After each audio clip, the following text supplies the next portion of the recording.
Bonjour à tous, dans cette vidéo je vous propose un raisonnement par récurrence. Aujourd'hui on va démontrer une inégalité, en tout cas deux inégalités puisque c'est un encadrement dont je vous parle.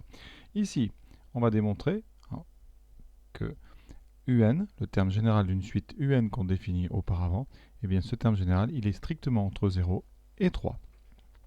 Donc la première chose qu'on va écrire évidemment sur une copie, c'est montrons par récurrence sur n. Alors on ne met pas sur n en général parce que c'est toujours sur n en terminale. Donc montrons par récurrence que, eh bien, pour tout n, alors là on regarde bien le texte. Ici on doit démontrer pour tout n, donc pour tout n entier naturel. Faites attention, parfois ça peut être non nul, supérieur à 1, 2, supérieur à 3, etc. Donc on vérifie toujours. Donc pour tout entier naturel, on est donc un strictement entre 0 et 3. Comme d'habitude, qui dit récurrence dit nos trois étapes, initialisation, hérédité, conclusion. Alors voilà, j'ai tout préparé comme d'habitude. Vous voyez nos trois points, initialisation, hérédité, conclusion avec le début de la phrase. Alors avant de faire une récurrence, toujours par contre au brouillon, vous regardez un petit peu comment fonctionne la suite. Pour se l'approprier un petit peu. Donc ici U0 ça vaut 1, on va tout de suite regarder combien vaut U1. Pour se mettre le processus de calcul dans la tête. Donc c'est 9 sur 6 moins le précédent. Donc 9 sur 6 moins 1, ce qui fait 9 sur 5. Effectivement, on est encore entre 0 et 3. U2, vous aurez 9 sur 6 moins 9 cinquièmes. Vous voyez, on est tout de suite sur pas mal de fractions. On va le faire, mais voilà. Donc on aura 30 moins 9, 21 sur 5. Là, vous avez une division par une fraction, donc 9 fois 5 sur 21, ce qui fait 45 sur 21. On est encore entre 0 et 3. Donc voilà. Alors maintenant, initialisation, celle-là, il n'y a pas grand-chose à dire. C'est presque de l'écriture, juste. Donc l'initialisation, seule chose, on vérifie bien le premier rang ici, c'est n égale 0.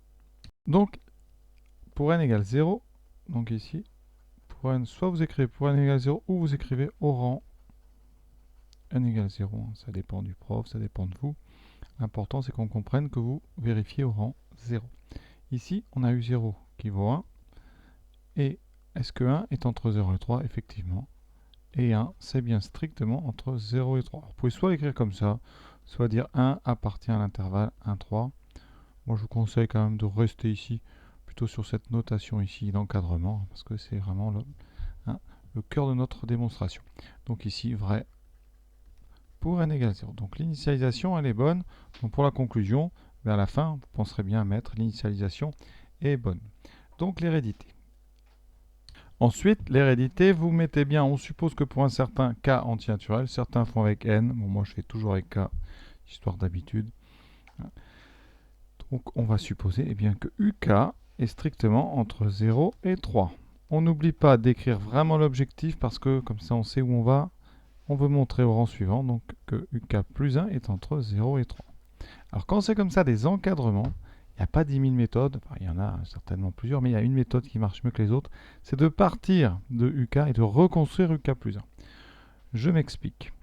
Votre, ici, UK plus 1, UK plus 1, vous voyez, c'est 9 sur 6 moins UK. Donc on va partir de UK et petit à petit on va reconstruire cette expression 9 sur 6 moins UK. Donc on part de UK, en général on le rédige comme ça, on met donc UK entre 0 et 3. Pour une fois, voyons, on part directement de l'hypothèse de récurrence.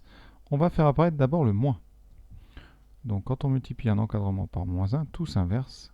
Ça fait ici moins 3 et 0. Ensuite, entre les deux, pour l'instant c'est une équivalence, on va mettre, de toute façon on n'a pas besoin d'équivalence, donc on va mettre donc. Ensuite on ajoute 6 des deux côtés.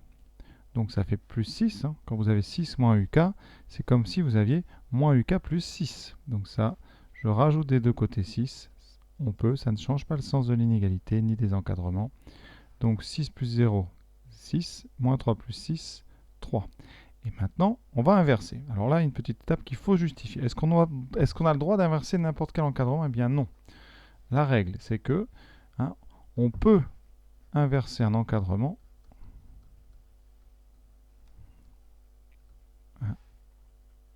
uniquement sur R plus étoile. C'est-à-dire que tous les nombres que vous avez dans votre encadrement doivent être strictement positifs. C'est le cas ici, donc en général, on rajoute un petit symbole ici pour bien montrer ici qu'on a le droit d'inverser. Et si on inverse, eh bien, on aura donc 1 sur 6 moins UK qui est entre 1 tiers, il y a eu inversion, et 1 sixième. Et tout ça, c'est toujours évidemment positif. Il vous reste, vous voyez, à multiplier par 9, ça c'est pas l'étape la plus dure, donc eh bien 9 sur 6 moins UK est entre 9 fois 1 tiers. 9 fois 1 tiers, miracle, ça fait 3. Et 9 fois 1 sixième, qui fait 9 sixièmes. Et conséquence, et comme 9 sixièmes, eh bien, c'est strictement positif. Donc, qu'est-ce que vous venez de montrer? Eh bien, vous voyez qu'ici, on a reconstitué UK plus 1. Et donc, c'est bien plus petit strictement que 3. Et c'est bien strictement positif. Donc, on a réussi. C'est un exercice qui peut être très difficile si vous ne prenez pas la bonne méthode. Donc, je vous répète la méthode. On reconstruit progressivement. Donc, on part de UK. Puis, on met le moins. Puis, le 6. Ensuite, on inverse en justifiant bien qu'on est sur R plus étoile. C'est-à-dire qu'on manipule des nombres strictement positifs. Pour inverser, on utilise en fait la fonction inverse sur un domaine où elle existe. Donc, sur R plus étoile. Et là, on multiplie ensuite par 9, ça c'est pas le plus dur. La multiplication par 9 et l'addition de 6, ça c'est très simple. Donc voilà pour notre hérédité. Là, vous n'avez plus qu'à rédiger un petit peu. Donc je vais rédiger. Donc voilà ce que je vous propose de mettre sur votre copie, évidemment toutes les étapes. Et alors celle qu'on justifie, alors c'est évidemment pas la première, ça. Sinon vous dites on a multiplié par moins 1, pas de problème.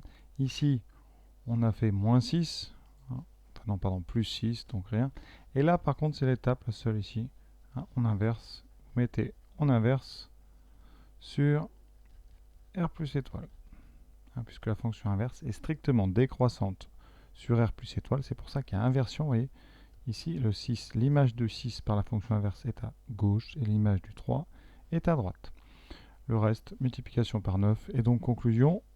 Et là, vous mettez à chaque fois l'hérédité et démontrer. Il reste à faire la belle phrase de conclusion, la plus fatigante parce qu'on a déjà tout fait. Comme d'habitude, je vous propose une phrase, il y en a des dizaines, donc là, je vais dire l'initialisation à n égale 0 et l'hérédité sont vérifiées.